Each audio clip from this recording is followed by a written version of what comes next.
Welcome back to Rugby Rundown, our weekly news program with Jan de Koning, renowned rugby journalist, the man that sits in all the press conferences, all the behind the scenes things. One of them was the press conference last week where SA Rugby said they're reviewing all competitions, and the emphasis is on all competitions. You were there. Some outlets reported something different to what you heard. Just talk to me about that. MV, yes, thank you for having me again. It's always such a pleasure chatting to you. Just context, the question was asked, and the specific question was asked, does this include the EPCR competitions? So, there was a loaded question with an agenda, but that's fine. I mean, that's every journalist, right? They might have heard a rumor. And then Mark distinctly said, all our competitions. In July, they'll have a meeting where they're going to look at all their competitions. But this has to be seen in a broader picture of, made it clear. They want to see a global calendar. They want to move into a global calendar. So they have a space, because at the moment, South Africa's players don't have a break. They don't have a rest period, because if once the Springboks play right through from July with bits and pieces here and there, but they play from July right until November. And then in December, there's European stuff. So, until December, the franchises don't have their Springboks. Now they need to use their Springboks, and then they've got to rest them in February and March a little bit. And it's a right royal mess. So the only way to solve this is for Africa to move in line with the Northern Hemisphere schedule. I know it sounds silly, but we need to move there. Play our rugby championship or whatever in February, March, and then our players can rest in October, August, September. So you give them too much. August, when you're done with the July test, those players, just like the English players, will then have a 2-month break. The franchises can have proper pre-seasons. That's the advantage. Proper pre-seasons. You have a break for 2 months, you get into a pre-season, and then September, October, November, then you can start with your games. And I think that's the context that Mark said. Okay, so what does that mean? Like you just mentioned, the July test will still remain on the calendar. We're all speculating now, and then the November ones will also stay on the calendar, obviously because of the Nations Championship, I suppose. So it basically just opens up the August-September window, and like you said, Jan Ackerman has also said many times with Super Rugby, it was such a clear schedule. You played and you stopped and you had a bit of a rest and you came back in the new season, so clear and well defined. The problem that we have is that we saddled with this problem now, with our players effectively playing a 12-month schedule or calendar, and it's not our own making. We were kicked out of Super Rugby, if I'm not mistaken, and we were forced to go look for different competitions to play in. And now we're paying the price for New Zealand not being willing to change the calendar. New Zealand and Australia. Why would they not want to change the calendar? I mean, it's such an obvious thing. It's a no-brainer. What's the problem? Because they don't have competition December and January. So remember, they don't play Super Rugby until March, April. That's when their season starts. So they have that period that they always had in Super Rugby. So they have the Super Rugby season runs until about June. Then they got the July internationals. Then they've got a bit of a break in the rugby champs. I think it's about like a 3-week or a 4-week break, not even that long. Then the rugby champs, and then November, and then they've got a 2-month break. So they're the stickers. And let's not beat around the bush. The problem here is New Zealand and Australia, the kissing cousins of the South Pacific. Seriously. And when people say we got kicked out of Super Rugby, it was literally during COVID. New Zealand and Australia decided they no longer need South Africa. They've got this wonderful idea, this wonderful competition. They're going to play amongst themselves, and they decided. And what they did is, but they knew for a long time that South Africa was looking north. So we weren't angels either. We were looking north, and we were talking. It was a definite conversation that was being had. They said to us, "We no longer need you." So Africa said, "Well, thank you. Now we just moved quicker." So did they kick us out? Yes. Were we going to move? Yes. That whole process just moved forward. So we went north very much quicker than we originally anticipated. We were waiting for a proper break in the broadcast schedule and that sort of stuff. Also, so all those technical things. And COVID came, and New Zealand threw their toys. They thought they were clever. And now everybody in New Zealand says, listen, this is not working for us. We want South Africa back, but I don't think we'll ever go back because we're very happy where we are at the moment. More money, and you can see at the New Zealand stadiums, except for 1 or 2 games, in a 15,000 seater, they'll have a sellout in Christchurch, or they might have a few people in Auckland. Wellington struggles to get 15,000. Hamilton it doesn't even sell out, and they have 15,000 seater stadium. So they've got problems, and I think the same applies to Otago or the Highlanders. And you can look at the Australian games. They can spin it as they want, but their crowds are up and their TV audiences up. They are up, but they're still below what the URC is doing. They are way below what the URC is doing. So why would we go to an inferior product for less money? We had to share, because everybody now sees in the URC the draw card South African teams. There's more money, more TV money. There's all sorts of things that benefits the URC. So why would you go back and go share all your value with New Zealand and Australia? And at one stage we were propping up Japan as well, the Sunwolves. That entire mess when we had the 18-team conference system that was an entire unworkable mess, something I never got a liking to. So I can't see us want to go back to that sort of mess where New Zealand and Australia always looking for, because they're competing with so many other sports. Rugby union in Australia is, if they're in the top 5, they're lucky. I think they're outside the top 5. I mean soccer and Tenaquoit would even be better than rugby union, more attractive than rugby union in Australia. Yeah. So I can't see us going back there. No, I don't think we're going back there. I think we're going away from SANZAAR altogether, it looks like. I mean, that includes maybe dumping the rugby championship if they don't play along. I've got a feeling that we're calling their bluff a little bit, and it's going to see who blinks first. Okay, so New Zealand doesn't want to move to that Six Nations window because that overlaps with Super Rugby. Super Rugby is like a provincial tournament. Just move it out a month or 2 and then take your break the same time as everybody else, August, September, maybe. Yeah. The point is, what are you going to do if you don't have a rugby championship anymore, and those Springboks don't play in the rugby championship anymore? You're going to bring Japan in. I think the Springboks are in a very, very good position. We saw their financials just announced last week as well, how healthy they are financially compared to what New Zealand and Australia are, for example. I think South Africa's got maybe a bit of the upper hand here, but are they going a bit too far, do you think, of calling this bluff? Let's talk about the SANZAAR relationship specifically, and we'll talk about alternatives about Europe just now. But, can they afford to really walk away from the Rugby Championship? That is the biggest thing. The greatest rivalry tour is now built around it. Can we really, disturb the relationship with New Zealand specifically? The greatest rivalry tour is the perfect window for us to, I know it's only every second year at this stage. 4th year. But we've got that, and we can tour Australia if we want to. We can bring Australia in. So that will be ongoing. It's just not going to be the Rugby Championship, So there's different ways of getting around that. I think you read before we came on air. You read me a little line and I'll read it to you again. Statement from Sari. Yeah. If you just want to read that line for me again, I want to explain something about that line. This is the important thing that you mentioned, because SA Rugby felt it necessary to send out another email or press release just after those articles started appearing and the speculation started soaring and lots of people started whispering about things. They said the following, and I'm just quoting one line from it. A couple of lines. SA Rugby planned some time ago to host a strategic planning session of its members and the directors of rugby to undertake a thorough review of competitions and focus on identifying a workable solution to the pressing issue of player welfare of South African players. This will take place before the end of July. It is in response to the need to find a competition schedule that does not compromise the health of players or the performances of teams, and this is now the key words, in the absence of progress to align to a global schedule, a global calendar. There we go. That's what I wanted to say to you. That's where I started off, and we should have read this first, but a lot to a global schedule. Sari wants to move north. We've moved north with our franchises. We want to move north with not necessarily just play in the Northern Hemisphere, but I think you're right when you say they're calling New Zealand's bluff. Says if you don't, then we're just going to rethink the rugby champs. What do we get out of the rugby champs? You still got lots of travel. So Mark Alexander mentioned about traveling. To travel in November, they got to book 6 months in advance. Traveling to Australia is even worse. Australia and New Zealand.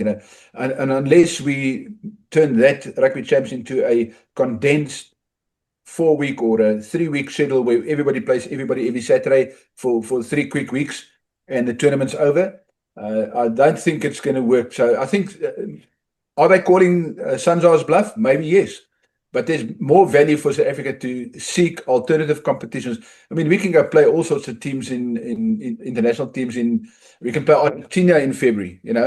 There's ways for us to stay active, and our players will still play in the Northern Hemisphere. So I think that one little line to be aligned with the global calendar. Everybody wants to move to a different calendar, which aligns with the Northern Hemisphere. That's where the money is. France, England, Europe, maybe America, North America. That's where the money is. If you're struggling financially, as New Zealand is, because they used up their equity deal completely, they had to take another loan from them, and they're going to be paying back in perpetuity, paying that loan back that they took from that American company. So Silver Lake, that Silver Lake deal, there's nothing silver about that lake. It's very dark, deep, dark hole where New Zealand's money is. And that's why I see somebody mentioned this morning about the ASG. What happened to ASG? The best move that the franchises could have made is to prevent that from going ahead, because we would have been in the same situation as New Zealand. These guys owning all our rights, and then we sitting there now, Mark Alexander and Rian Oberholz and them, they can sell their rights, the image rights and all their rights on the open market, and they get all the money. So the broadcast deal, we already know that SuperSport and Canal Plus has come to an agreement. So SARU's broadcast rights are signed in, or sealed in, locked in for the next 5 years. So that sort of financial stability is what New Zealand and Australia doesn't have at the moment, because their broadcast in Australia, they don't hardly get any TV money. They will tell you how much money they get, but it's not comparable to what South Africa gets in terms of value and what they get out of it. So I think they're definitely making a mistake by not moving. It's going to cost them more than it's going to cost anybody else. Yeah, just before I move on, interesting enough, for the first time this year or last year, the revenues from non-broadcasting surpassed that of broadcasting for SA Rugby. The commercial deals and sponsorships and stuff surpassed the TV rights. That's interesting. I just wanted to ask you another question. When we were younger, there was a saying that said, if you play hard to get, you get nothing. So if South Africa now calls their bluff and we're out of the Rugby Championship, I mean, really, Argentina in February, is that really going to have the same kind of a pool that an All Blacks test might have?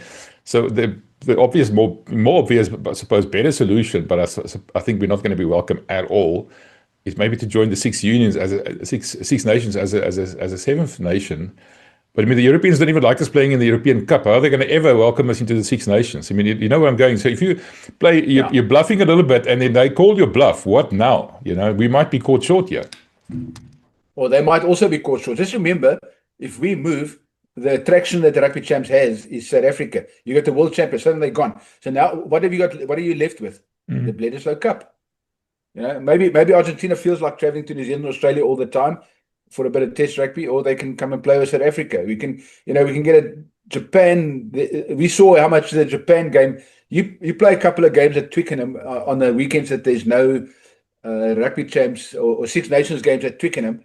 You can play some very interesting teams. You can do double headers at Twickenham. There's lots of things you can do to keep the Springboks active. Yes, we don't have New Zealand and Australia, but there's other ways of getting that. So yeah, it is going to be interesting, but I think, as Mark Alexander said, I think there's some tough decisions to be made, and those tough decisions will be made, because it's important that we, and he said it repeatedly, he said, you can't keep going back to the boardroom with the same starting point. So at some stage, we need to start moving forward. We finished, and then next time we meet, we've got we're starting the same point. Okay, let's start a blank sheet. Let's start there's that old saying, if you do the same thing over and over and expect different results, it's an example of idiocy. Well, the other side of that coin is that got a lot of people hot under the collar was the fact that we might withdraw from the European Cup competitions, the Challenge Cup and the Champions Cup. And SA Rugby was, I think, very quick to move and to quell that speculation, specifically with that press release. And Marco Mazzotti also made it very clear that if South Africa withdraws from those competitions, he's going to stop writing the checks. He's not going to fund it.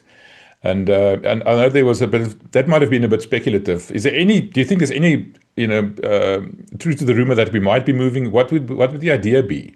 I mean, to play against Toulouse, Edgar Happen said to me that a sold-out Loftus against the Stormers makes less money than a round of 16 match for the Bulls against Toulouse, for example. Why would you want to withdraw from that competition? I agree with you.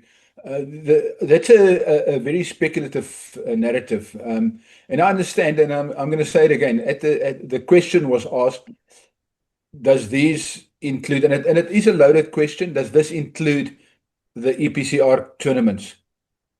It's a valid question, but it's a loaded question. And Mark Alexander's answer was, we will look at all our competitions.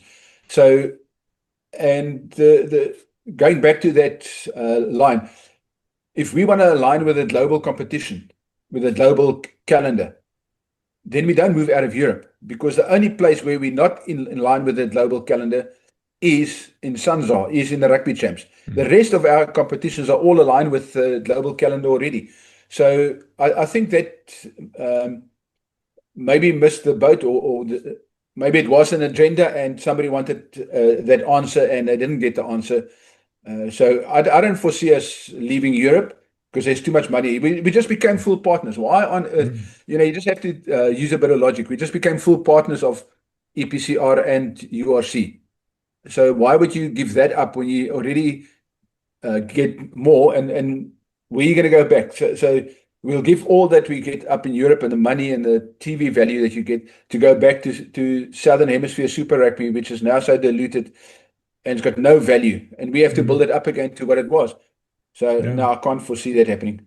Yeah, and the teams are falling by the wayside. I mean, Manu Samoa's out, and it's probably a matter of time before the others start falling, failing as well. But let's move on. I talked about Marco Mazzotti, the Sharks. Lots of movement at the Sharks. Lots of new signings and a couple of surprise departures. And Marvin Orie was at the Bulls last time, and then I know he went to the Stormers after the Sharks. I'd never heard from him again. Now he's out the door again. Talk to me about the departures firstly. Let's start with Games. Leroux Milan, Siya Kolisi, Jean Smith, they're all moving. That's all known. Marvin Orie for me is an interesting one because he hasn't got a club signed yet. Nobody has said yet where he's going, and that thing didn't say where he's. So I think Marvin Orie is the interesting one for me. Definitely. I mean, Siya, we know is coming to the Stormers. Grant is going to Japan. Leroux Milan is going to Cardiff. John Smith is going to Benetton. John Smith, Franco Smith's son. Yeah. Yeah, exactly. Yeah. But I can't remember if he was actually born in Italy. Wasn't one of his sons born in Italy? I think it was Franco. John was born in Italy, yes, because he's going back to Benetton as well. Yeah, as far as I know. Yeah. So and then but yeah. So Marvin Orie, I mean, the guy's a bit long in the tooth. He's a great servant of the game. He was a good lock at his time. He was a Springbok, and he added a lot of value, especially in 2019 World Cup. His work, the work that he done, and I'll never forget how Rassie and them spoke about the work that he did in the build-up to test as the opposing. He reads the opposition so much, so he knows what's going to happen. The opposition is going to do. It's a bit like Victor Matfield, also brilliant at reading lineouts, reading opposition lineouts and studying lineouts. And that was Marvin Orie's real value, the lineouts. Maybe he wasn't the most physical, but he was still a very good and a valuable player. But I think maybe it's time for him. Maybe he's planning to hang up his boots. But I'm just speculating. But I mean, I can't see who will take him back. The Bulls has no need for Marvin Orie again, unless they're desperate for a third line lock, just in case, or a Currie Cup lock. Isn't that what he did last time in any event? He was just a Currie Cup lock. So I don't think the Stormers is in need for Marvin Orie. So, I mean, he comes from here. He was at Tygerberg at school with Eben. So, maybe he's coming back to Cape Town and maybe play some Currie Cup rugby for them. But there's no indication of where he's going. And I don't think he's going to go back overseas. So... but what I want to say is, I mean, if you look at all those departures, then you look at the signings. That in itself is significant. Even Van Sail scrum off, so that's replacing Grant. Thomas du Toit, it's no wonder the other props are going, because they know they're not going to get game time. Thomas can play both sides, and now he's starting to throw in the lineouts. At Bath, you can at all three front row positions. He could be the Malcolm Marx, because he's a good carrier. He's a very mobile player. Maybe not as mobile as Malcolm Marx, but he can do that. The interesting for me is Stefan Levis. the lock. That's probably why Marvin is moving on. And then Gianni Lombard, that one puzzles me a little bit because Gianni Lombard's been injured all the time. He was so injured at the Stormers, then he eventually left and he joined the Lions, and he's constantly injured here as well. He's not a bad player, he's a talented player, but he's just never lived up to his promise that he showed as a youngster. So it puzzles me a bit, but maybe, who knows, sometimes a player needs to move to another union, change of scenery, and then it becomes good. And then Cameron Dawson, prop, that's also, but Cameron Dawson's a good prop, very, very seasoned prop. So I think that explains why that other prop is, he knows, he's a talented young prop, that one that's coming to the Bulls. But yeah, let's see. Yeah, that's interesting. Gianni Lombard's one of those, the Lions that seems to have a detrimental effect on fly-off careers. Except for Chris Smith. Yeah, but he went the other way. That's interesting enough. Yeah, I'm excited about the Sharks. I think they had the second worst URC season ever. I mean, they had, changed the coaches midway, and it looked a bit better for a while, but it seemed to slip down. But it seems like they now have changed their approach, not having all these Springboks in the books anymore. Eben Etzebeth hasn't played, how much time has he played? Apart from his ban, he's been injured, and I think they've seen the light there. So let's hope a better season next year. They're out of the Champions Cup, which is bad. Lions are in the Champions Cup, which is a good thing. But I mean, it's going to have huge implications for them, especially Marcus said he's not going to write checks anymore. And now he's playing in the junior competition. No, that's not on. Let's just talk about the Asenati Glabakanye ban. I mean, you and I talked about it a little while ago. I don't know. This was a shock to me. I didn't expect this. What's your take on it? Yeah, I've been trying to get the reasoning behind this, because a lot of the information I had was that it was all the fault of the doctor that prescribed this stuff to him, But that doctor was, he was sent to that doctor by the Lions team doctor. And when he came back to the Lions team doctor, he asked the Lions team doctor again, can I take this? This is prescribed. Can I take this stuff? The Lions team doctor said, oh, well, if he prescribed it, you can take it. But he asked, So exactly what happened in that meeting, what's the reasoning behind that? It's very weird. So I think for me, I am also puzzled. So the starter is, from the information I have at hand, I'm also puzzled that it's so long, and that he actually was banned for starters, and why it's so long. So once the full explanation comes out, that will be worth investigating and seeing exactly what the reason is behind, because they will give an explanation to exactly why. So the full written report usually comes out a week or so after, so it's due any day now. So I'll keep chasing that, and yeah, let's see what happens. I want to ask you a question. I heard a little birdie saying that the doctor on the morning of the trial decided not to testify, and that put a big spanner in the works. Did you hear anything about that? I heard rumors that there's issues with the doctor, that he wasn't going to testify, and then he was going to testify and then didn't testify. If that's true, yeah, then there's a problem, because then what Glabakanye said, the doctor said, I can do this, and the doctor doesn't confirm that. That throws Glabakanye under the bus. And it might be that doctor, as far as I know, that doctor's left the Lions in any event. So, yeah, that may be true. That may be why, because then Glabakanye didn't have proof of what he was saying. Then it's his word against but it's, Enver, you just got to ask yourself, he wasn't found guilty because the stuff was in his system. He was found guilty because he declared it. He said to them, I took this medication. That medication included this. And, suddenly they said, hold on a second, So he was found guilty, not because he proved it. So the stuff they found in his system was non-performance. So it's not illegal. So they never did anything about that. Even though they charged him with it, it was non-performance. Then they charged him with the second one, which he declared. It wasn't found, it was out of his system already. He just said, I took this medication. Honest guy, he thought he was in it clear, because, he did speak to the doctor. So there's something very strange about this. I want to take you back to the original statement that Sarah sent out. When they said he withdrew from the Springbok team, they put out a statement, and they made it pretty clear that he took medication prescribed by a physician that was appointed to look after the welfare of the players. Okay, so that was Saru's statement. So they made it pretty clear that he took the medication because it was prescribed by a physician that was appointed to look after the welfare of the players. And that's the crux of the matter for me. That's the thing that puzzles me, is why is nothing done about this doctor? Maybe something is still going to do. Maybe the doctor knew, and that's why he didn't testify. If he didn't testify, we're again speculating, because I don't have, until we get the full written statement, we will know if he testified or not. So until we get that full written statement, we won't know. But if there was something that doctor, sorry, I can incriminate myself and then decide, hold on a second, maybe some clever lawyer said to him, listen, you better watch it, because if you say anything about this, the medical council can come after you. And do you know if they're going to appeal it? I mean, this is a huge setback for him. 18 months, going to miss the World Cup. He has to forfeit all his match fees that he's earned since the day that his suspension was allowed, or the fact that he was going to be investigated. It's going to have a massive impact on him. For him to stay active when he can't play rugby, that's going to take a lot of discipline.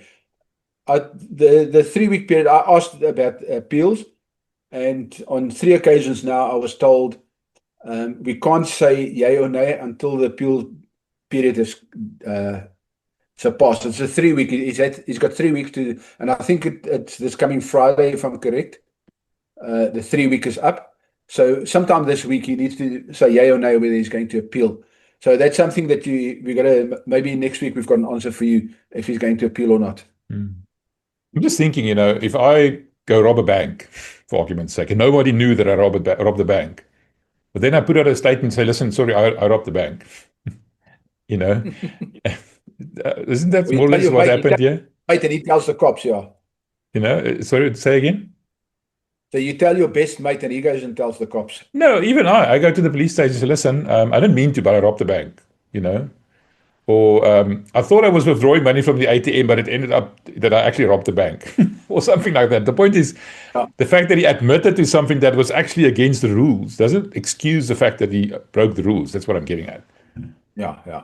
So his argument was always that he asked if there's anything in the system that he's not supposed to take. So he took the prescription back to the team doctor, and the team doctor cleared it and told him to take it. If that guy prescribed it, take it. I would have said the team doctor had to check what's in there in that prescription, because the other physician was not necessarily familiar with sporting codes and sporting drug regulations.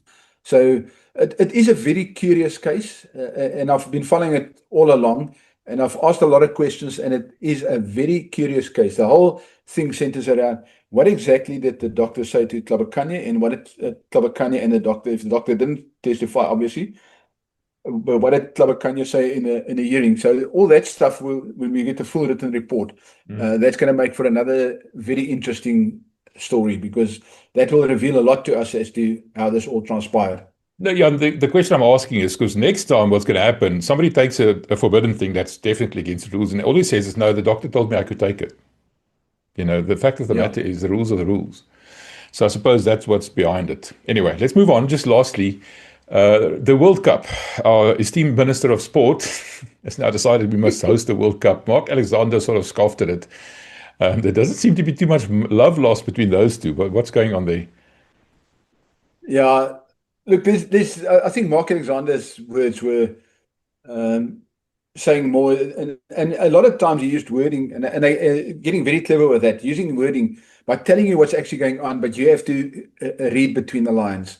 So he said the minister, so this was Mark's words, he is the minister, he can say what he likes.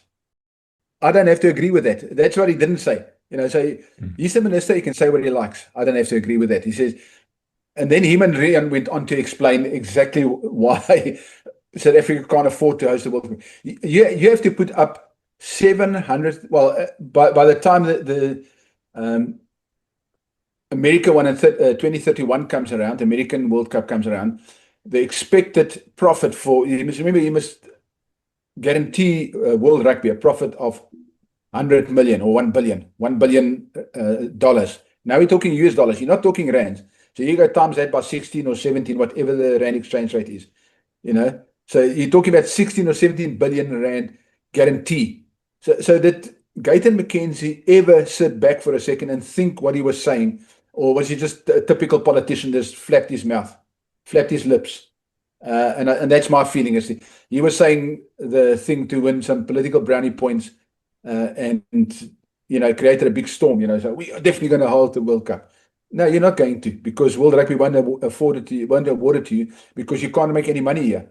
So Rian pointed out that by the time the 2035 tournament comes around, that guarantee is probably going to sit at 1.3 billion. Again, times it by 16 or 17. The rand might be back to 20 by then. So ask yourself, where are we going to get all those 20? Where are we going to get 20 billion from to guarantee World Rugby a profit? 20 billion rand. So he wants to get 200 million here, 200 million there. He's not even going to get close to it. Who's going to put up? Let's say, for argument's sake, the guarantee, the initial guarantee is about 10 billion rand, minimum of 10 billion rand for World Rugby to even look at us. Who's going to put up that money? No sponsors. South Africa doesn't have sponsors big enough. You'll have to go into the international, and you can't take. Remember, you can't take sponsors, because World Rugby's got all the sponsors for that tournament. You got to give them clean stadiums. That's the big thing. That's always, people fight with me about this. Oh, this is called DHL Stadium, or it's called Vodacom Stadium, or it's called Emirates Airlines Park, and all that rubbish. It's called Ellis Park, Cape Town Stadium, Loftus Versfeld. Because if you host a World Cup, what is that name? That's a name that you have to. So you got to offer them clean stadiums without sponsors. You got to have a clean stadium without any perimeter sponsors, and a certain distance from the stadium. You can't say in the streets and put up all sponsors. You got to, when they say clean stadium, they mean clean stadium, because they put up all their promotions and their sponsors there, because that's where they make their money. So they take all the commercial value out of the tournament. That's why you got to afford. So now you're going to. So think about this, and this is what I asked. So you have to upgrade all our stadiums. None of our stadiums are. Even the Cape Town Stadium is not up to standard at the moment for a World Cup. So now you're going to go upgrade all our stadiums. So about 6 or 8 stadiums that you're going to upgrade for the tournament. That's going to cost you billions. The infrastructure, you need to make sure there's enough hotels in the area. If you're going to play a game in Nelspruit, can you host 10,000 people in Nelspruit? So it's all that infrastructure, transport, public transport. We don't have public transport to speak of. People just don't think logically about this. We don't have the infrastructure. We don't have the money to build the infrastructure. Our economy is down the toilet. And so I think Mark Alexander and Rian said, you keep talking, we'll just live in the real world. No, I agree. It's a pipe dream, like you said before. Yeah, definitely. Sorry, Gayton. Thank you, but no thank you. Anyway. Keep flapping your lips. Somebody will buy your story. Yeah, well, somebody will hear it. Nobody will buy it. Anyway, Jan, thank you. We'll talk about it next week. Maybe we have more news about us and Artie next week. Then we'll also know about the semi-finals or the quarterfinals coming up next week. Lots of rugby to talk about as well. Thanks, man. Appreciate it. It's a pleasure and always fun.